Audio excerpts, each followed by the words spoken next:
Parent object నుంచి అన్ని properties తీసుకుని చైల్డ్ క్లాస్ వస్తుంది. ఆ ప్రాసెస్ మనం ఇన్హెరిటెన్స్ అంటాం. ఓకేనా? ఓకే, డెఫినేషన్ అర్థమైందా? నెక్స్ట్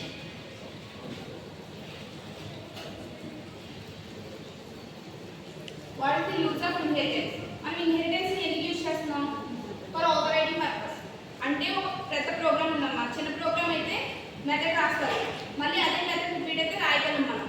అదే ఒక పెద్ద బ్యాంక్ ప్రోగ్రామ్ తీసుకోండి, అందులో ఒకే మెథడ్ని మళ్ళీ కాల్ చేయాలంటే మనకి ఇబ్బందే కదా, కోడ్ కూడా ఎక్కువ అవుతుంది. అలాంటి